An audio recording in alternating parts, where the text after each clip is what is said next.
आज हम एक नए अध्याय के बारे में जानने वाले हैं। जो अध्याय है कक्षा 9वीं और कक्षा 10वीं की जो सीबीएसई बोर्ड का जो बी कोर्स है, हिंदी का जो बी कोर्स है उससे संबंधित है। ये जो बी कोर्स में जो सबसे पहला प्रश्न पत्र में जो पहला प्रश्न होता है वो अपठित बोध को लेकर होता है। मतलब आज जो हम अध्याय देखने वाले हैं वो अपठित बोध जो है उसके बारे में हम विस्तारित रूप से जानते हैं। सबसे पहले आपको याद रखना है कि अपठित बोध किसे कहते हैं। अपठित गद्यांश या पद्यांश जिसमें शामिल होता है उसे हम अपठित बोध कहते हैं। तो कक्षा 9वीं और कक्षा 10वीं में अपठित गद्यांश ये प्रश्न पूरी तरह से परीक्षा में रहता है और इसे हल करने में कुछ बातों का ध्यान रखना होता है। उसे अगर सही रूप से आपने हल किया तो आपको अच्छे से अच्छे अंक मिल सकता है।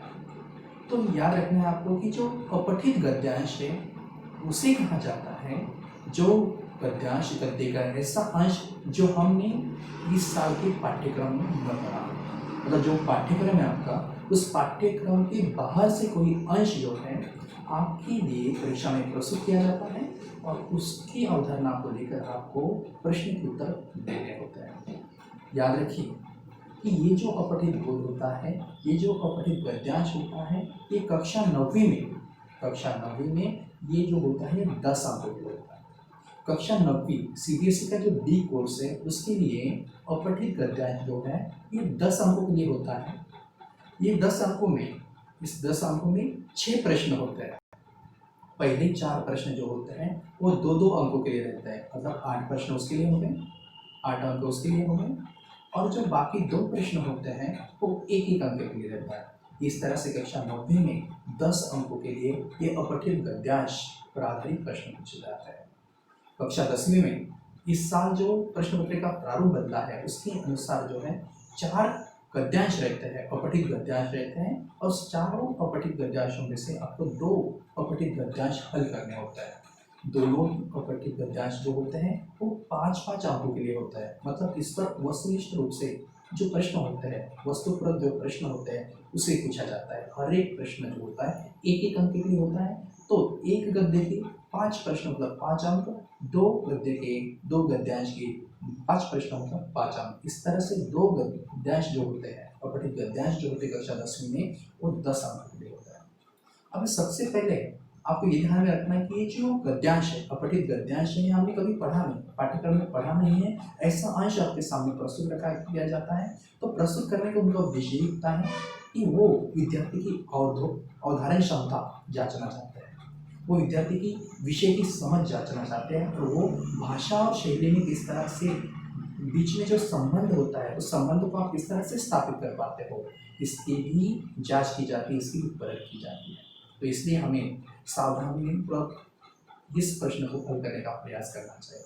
तो उच्च कोटि का अपठित गद्यांश हल करने के लिए हमें कुछ बातों का ध्यान रखना आवश्यक होता है। ऐसी कुछ बातें हैं, उस बातों में सबसे पहले याद रखना है कि जो भी गद्यांश या पद्यांश यानी जो गद्यांश आपके सामने प्रस्तुत किया होता है उसे 2-3 बार जो है हमें ध्यानपूर्वक पढ़ना चाहिए और पढ़कर उसका जो मूल भाव होता है, उसका जो केंद्रीय भाव होता है, उसकी जो सीख होती है उसको हमें समझ लेना चाहिए। मतलब समझ यहाँ पर बहुत आवश्यक होती है और वो समझने के बाद जो है उस गद्यांश में जो आई हुई महत्वपूर्ण घटनाएं होती हैं, महत्वपूर्ण बातें होती हैं, उस बातों को और उस घटनाओं को आपको अधोरेखित करते हुए चलना चाहिए और उसे रेखांकित करेंगे, उसे अधोरेखित करेंगे तो क्या होगी कि विषय वस्तु और उसके कौशल्यों पर आधारित जो प्रश्न है वो समझने में आपको आसानी जाएगी। उसके बाद उसी गद्यांश में आए हुए मुहावरे होते हैं, कठिन शब्दार्थ होता है, उसको भी आपको अधोरेखित करते चलना है, उसे भी आपको रेखांकित करते चलना है। क्योंकि जब आप उसे अधोरेखित करोगे, जब आप रेखांकित करोगे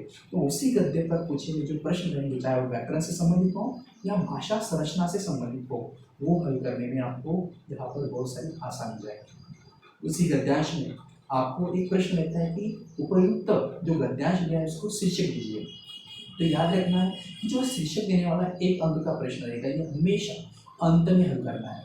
क्योंकि जब आप उस गद्य को सही ढंग से समझेंगे, उसके भावार्थ को समझेंगे, उसके मूल भाव को समझेंगे, उसके सीख को समझेंगे, उसके केंद्रीय भाव को समझेंगे तो आपको शीर्षक देने में आसान जाएगा और शीर्षक उसी गद्य से संबंध रखने वाले 1-2 शब्दों में ही प्रकट होना चाहिए। ऐसा संक्षिप्त उसका भावार्थ बताने वाला, उसकी सीख बताने वाला शीर्षक हमें देगी।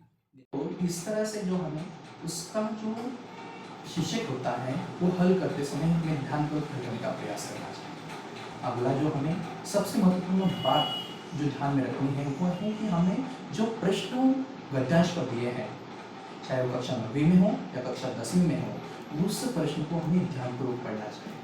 उस प्रश्न को ध्यानपूर्वक पढ़ने के बाद उस प्रश्न में जो पूछा गया है उसके अनुरूप ही हमें उसका उत्तर जो है लिखने का प्रयास करना चाहिए।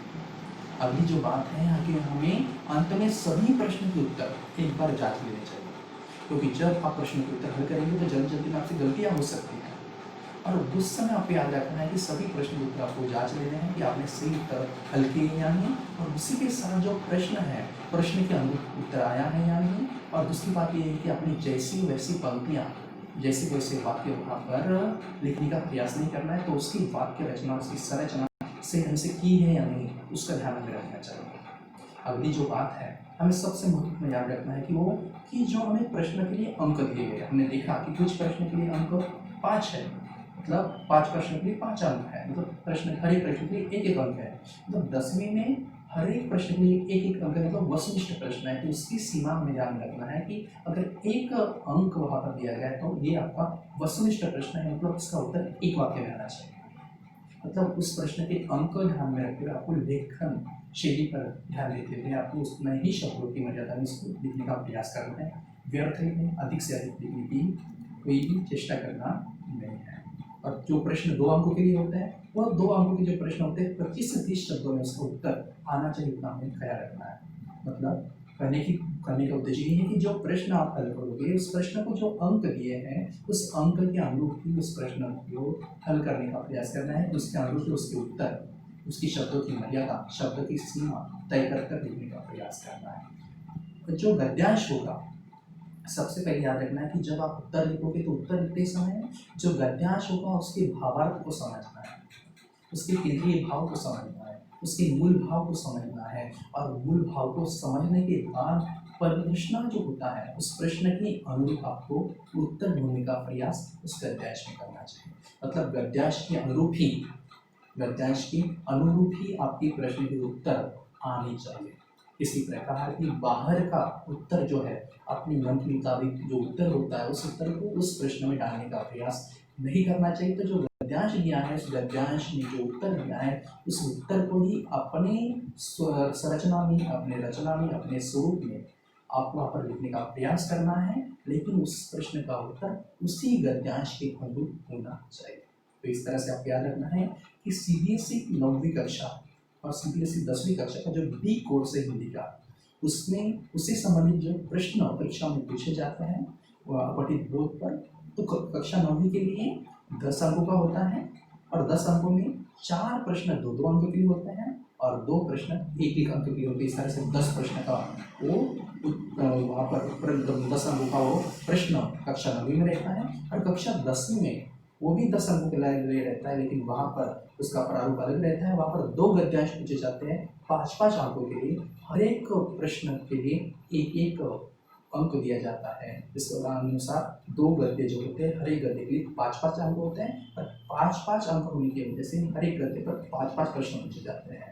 इस तरह से आपको इस अपठित बोध को सही रूप में समझकर, केंद्रीय भाव को जानकर उच्च कोटि की शब्द भाषा में, उसके सरल भाषा में, और जितना पूछा जाए उतने ही अंक के अनुरूप वहाँ पर शब्द मर्यादा में लिखने का प्रयास करना चाहिए। धन्यवाद।